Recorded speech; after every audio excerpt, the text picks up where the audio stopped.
All right, beloved, we'll do a little on the golf cart talk, right? So we talk about metaphysical properties, the spiritual psychosocial complex that we have here in the gross material experience we share, the ever present, right? The existence, right? So one of the key features why the pineal gland has been uplifted for long periods of time, we see it everywhere. We see renditions of it, effigies of it, little iconographies of it everywhere. It's because it's important, right? It, before the computer or the ability to store lots of information for long periods of time without it decaying over periods of time, we stored it in people, right? Tribal knowledge, right? Thoth system was one of the ones where they would add spirits to themselves in that magician cult. And the magicians that get up in the cult, they would, at the end of their lives, give over their spiritual enterprise to the next Thoth, right? So that Thoth would be made up of Thoth magicians in their highest order. They would keep the information of the existence so they'd be able to build stuff and make things that are beneficial for humanity, right? Instead of giving it over to companies and businesses, which have their own agenda. We all know that. That being said, we want to point out the pineal gland, right? That's the whole point here, is the access to spirituality.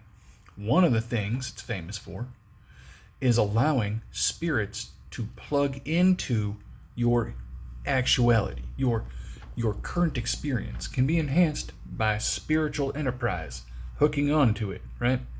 A calcified pineal gland cannot really attach those spirits on. So you have to work with just the astrological aspects, right? You can't get temporal or semi-permanent or access-dependent possession, because possession's a thing, right? Ancient spirits had that ancient information and could hook into your terrestrial mind through the pineal gland. That is how it's done.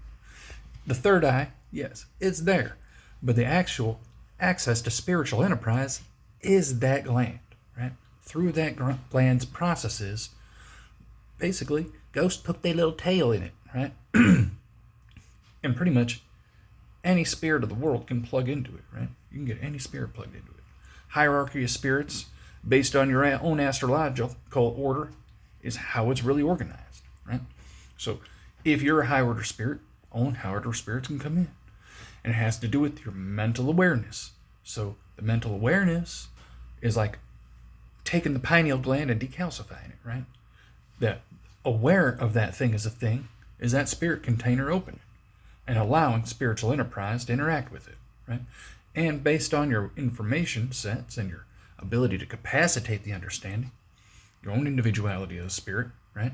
Because we are a spirit in that capacity, right? Basically, we are a waveform entity that fractalizes through the nervous system, much like the Kundalini is, like it's in levels, right? Centers of function, right? And actuation and experience, right? Gross material input, right? Like cameras and sensors, you have the body. The liquid crystal display for the spirit is the nervous system into the body. We get a spiritual image, right? Associated with our astrology and our psychosocial spiritual fluid makeup, right? Which is emanated preeminently to our container. We have that, right? And we can access different features in it, right? And how we do that is through the pineal gland. Just some thoughts. You can get ghosts and spiritual mental energies through the pineal gland, through the decalcification process, which I would recommend cilantro for. All right. Later, beloved.